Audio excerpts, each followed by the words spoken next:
President Donald Trump announced Sunday that the Kennedy Center for the Performing Arts will undergo a comprehensive 2-year closure beginning July 4, a decision that arrives amid mounting challenges for the nation's premier cultural institution.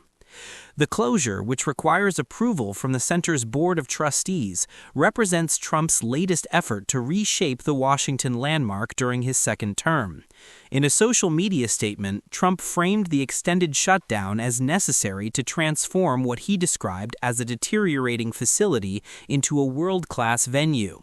This important decision, based on input from many highly respected experts, will take a tired, broken, and dilapidated center, one that has been in bad condition both financially and structurally for many years, and turn it into a world-class bastion of arts, music, and entertainment, far better than it has ever been before, Trump wrote, adding that financing is fully in place.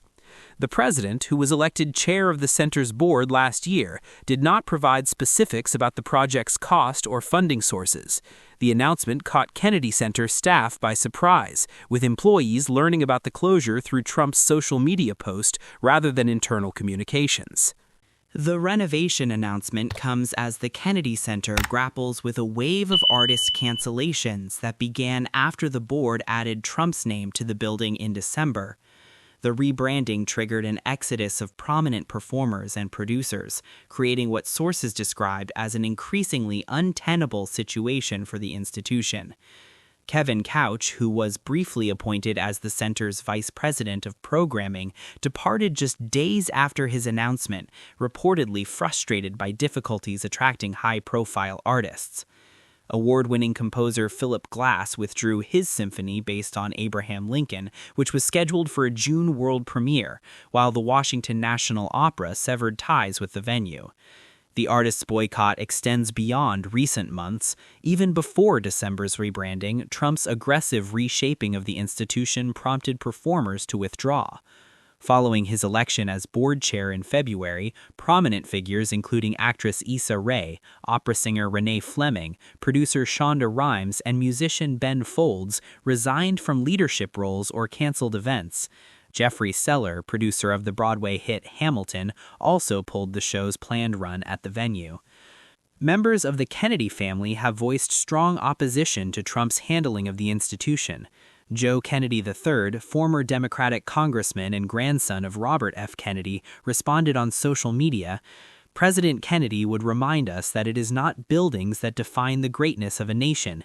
It is the actions of its people and its leaders." Maria Shriver, niece of President John F. Kennedy, posted what she characterized as a satirical interpretation of Trump's announcement, suggesting the closure was motivated by the performer exodus rather than genuine renovation needs. Sources indicate that discussions of a temporary closure had circulated within the organization, ostensibly for renovations, but also to address the financial strain caused by the ongoing backlash. The Kennedy Center project represents just one element of Trump's broader ambitions to reshape Washington's cultural and architectural landscape. He has claimed the complex, which hosts signature events like the Kennedy Center Honors, suffers from tremendous disrepair and pledged it will not be woke under his leadership. Trump's One Big Beautiful Bill allocated $257 million for capital repairs, restoration, maintenance, and security improvements. He has promised renovations to the exterior marble, interior seating, and stages, initially suggesting completion within a year. The Kennedy Center opened in 1971 as a living memorial to President John F. Kennedy, who was assassinated in 1964. The institution typically presents more than 2,000 performances annually, making the 2-year closure a significant disruption to Washington's cultural scene. As the July 4th closure date approaches, questions remain about the project's true scope, financial details, and whether the renovation can restore the center's standing amid unprecedented political controversy.